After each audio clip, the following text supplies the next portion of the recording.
Em nome do Pai, do Filho e do Espírito Santo. Amém. Inspirai, Senhor, as nossas ações e ajudai-nos a realizá-las, para que em vós comece e em vós termine tudo o que fizermos. Por Cristo nosso Senhor. Amém. Em nome do Pai, do Filho e do Espírito Santo. Amém. Salve Maria Imaculada e viva Cristo Rei. Aqui Tiago Bruno, missionário e jornalista católico, para o canal Católicos de Verdade. Hoje eu quis fazer um vídeo de um grande bispo que eu conheci há pouco tempo, mas que eu já tenho uma admiração muito grande, que é Dom Devair Araújo da Fonseca, bispo da Diocese de Piracicaba. Porém, na hora que eu fui fazer o react, deu um probleminha com uma música que estava junto com a pregação e acabou que ficou sem som um trecho da pregação que eu tentei colocar aqui.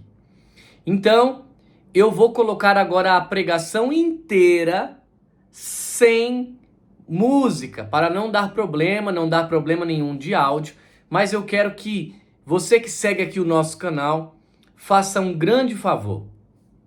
Eu vou deixar na descrição do vídeo o link do canal da Diocese de Piracicaba, no qual coloca-se muitas pregações de Dom Devair Araújo da Fonseca. E você precisa conhecer melhor esse grande bispo que nós temos aqui na Igreja Católica Apostólica Romana, aqui no Brasil, conservador, que prega a verdade sem medo. Então eu peço que, por gentileza, se você segue o nosso canal, entre lá na Diocese de Piracicaba, eu vou deixar o link na descrição, e siga também para que você possa ter acesso na íntegra nesses conteúdos maravilhosos das pregações de Dom Devair. Então vamos acompanhar, não quero perder muito tempo aqui na explicação, a pregação toda de Dom Devair. Que pregação fantástica desse grandioso bispo. Vamos juntos. A separação entre a fé e a vida é um dos grandes problemas do nosso tempo. E esse problema se chama secularismo. Quando os batizados, aqueles que receberam o batismo, que foram lavados nas águas batismais, vivem esta separação prática na sua vida.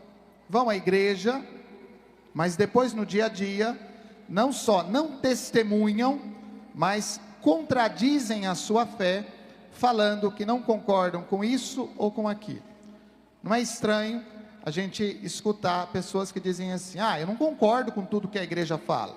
Então, a minha vida é uma coisa, mas a fé é outra. Vai no Santíssimo, faz a sua oração, faz as suas novenas.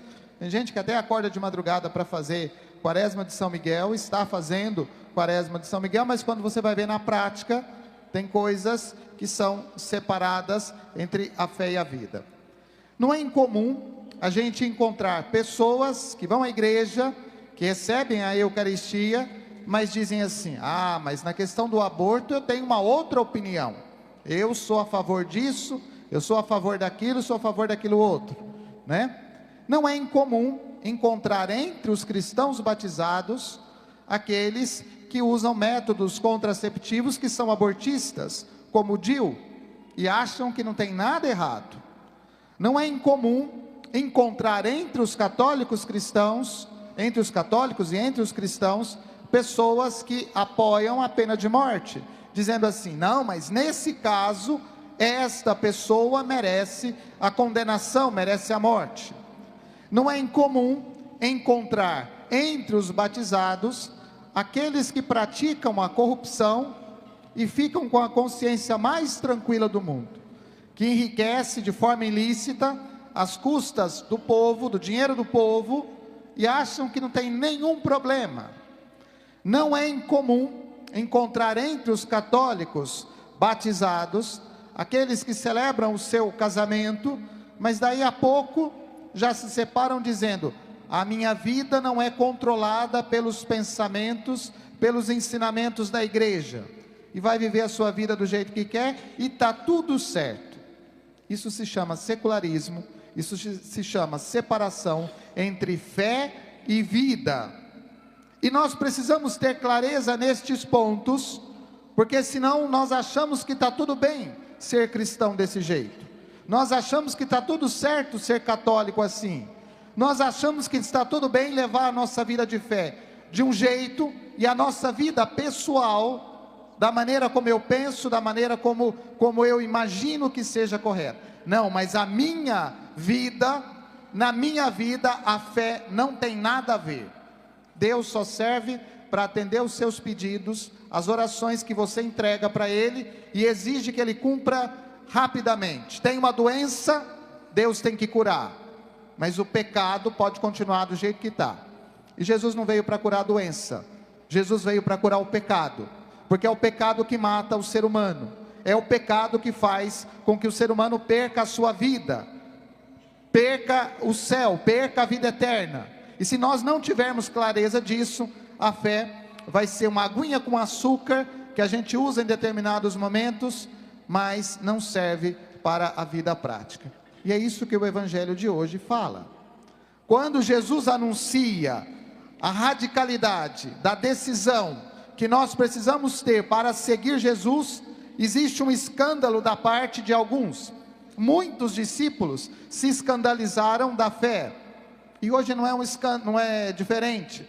As pessoas se escandalizam diante de alguém que quer viver a sua fé de maneira coerente.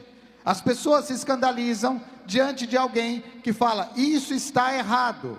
Quando se proclama, se anuncia a verdade, isso causa um escândalo, porque está em desacordo com a cultura do nosso tempo, porque está em desacordo com o que eu penso, porque isso não é acolhida, porque essa não é a igreja de Jesus, porque não é assim que Jesus acolheu.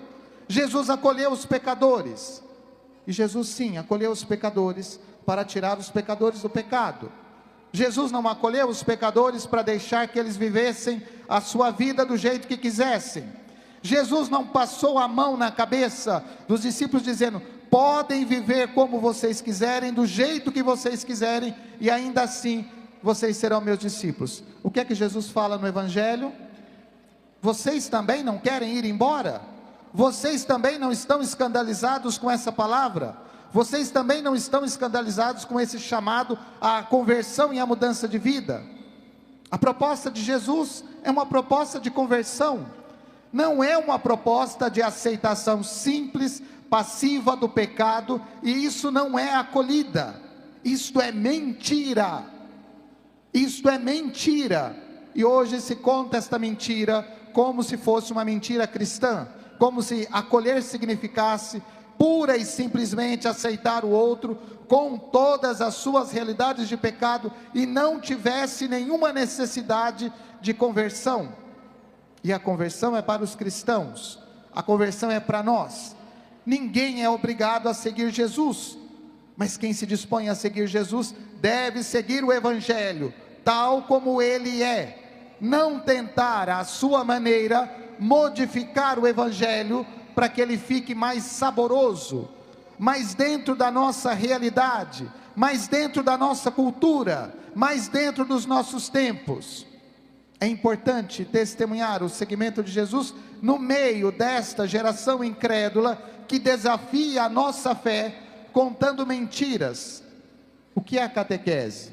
A catequese não é um anúncio de uma palavra doce, saborosa, que vai agradando as pessoas, que vai agradando a plateia, mas a catequese é um convite à conversão, é anunciar a palavra de Deus às novas gerações ou aquelas pessoas que procuram a igreja, para que a partir do anúncio do Evangelho, façam um caminho de conversão. Isso é catequese, isso é a proposta de catequese. Por isso que não serve qualquer coisa para a gente fazer catequese, mas serve o catecismo da igreja, servem as verdades de ontem, hoje e sempre. Não servem as meias verdades ou as mentiras contadas pelo mundo, que vai aos poucos deturpando a fé cristã, que vai aos poucos mudando o comportamento das pessoas, que vai aos poucos fazendo com que as pessoas sintam-se, mas esta palavra é muito ruim de ser escutada. Primeira leitura, Josué coloca muito claramente ao povo, nós estamos entrando na terra prometida, e a entrada na terra prometida é um compromisso. Não basta dar um passo para colocar os pés na terra prometida. É preciso saber se nós queremos estar, fazer parte, estar presente na terra prometida. É preciso saber se nós temos o compromisso de permanecer próximos de Deus para continuar na terra prometida. Nenhum de nós é obrigado a entrar na terra prometida. Mas se nós queremos entrar na terra prometida, tem regras, tem leis, tem opções, e mais do que regras e leis, tem uma opção fundamental que nós precisamos fazer. Qual é a opção fundamental dos cristãos dos dias de hoje? Muitas vezes é uma opção com 2 pés, um pé em cada canoa. São cristãos que às vezes querem a vida eterna, mas não querem se separar dos prazeres, das coisas oferecidas pelo mundo, e aí fica com um pé em cada canoa, e depois cai, e quando cai, cai no abismo, não cai dentro da canoa, não cai dentro da barca, não cai na salvação, mas cai na perdição. Por quê? Porque falta uma decisão fundamental na nossa vida. Isto é secularismo, isto é a secularização do nosso tempo, isto é a secularização da vida da igreja, porque nós encontramos entre nós, mesmo ministros ordenados, padres e bispos, que vão fazendo opções que distanciam da verdade da fé da igreja, opções que querem agradar. Existem grupos de padres e bispos por aí, que até na questão do aborto ficam em dúvida sobre certas situações. Por quê? Porque querem dizer uma palavra que agrade ao mundo, querem dizer uma palavra que agrade à sociedade, e a igreja não veio para ser agradável, mas a igreja veio para ser uma proposta concreta de conversão, de mudança de vida, de transformação de vidas, de vida nova, para o segmento de Jesus. E essa palavra é muito dura. Vocês também não querem ir embora?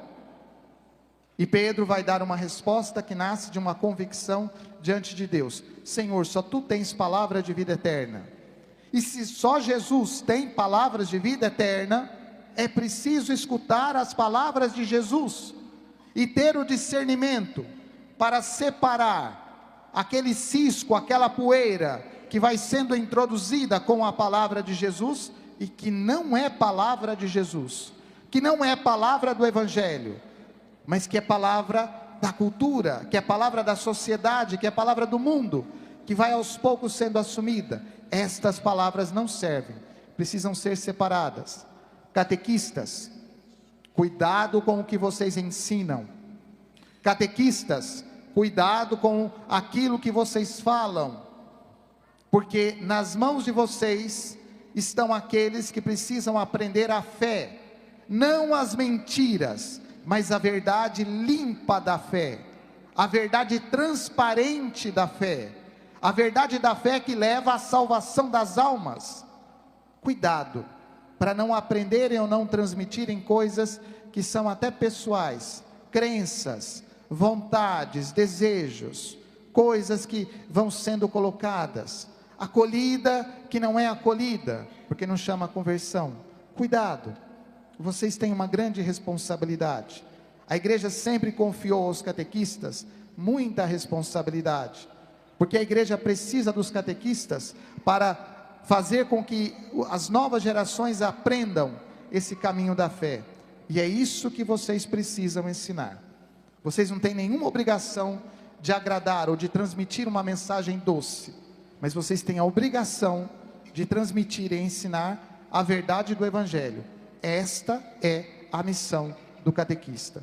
Que Deus nos ajude nesta missão, e que Deus ajude todos nós a sabermos separar o que é palavra de Deus e o que não é palavra de Deus, e que nos dê coragem para testemunhar nas dificuldades deste mundo a nossa fé, aquela fé que nos leva à salvação.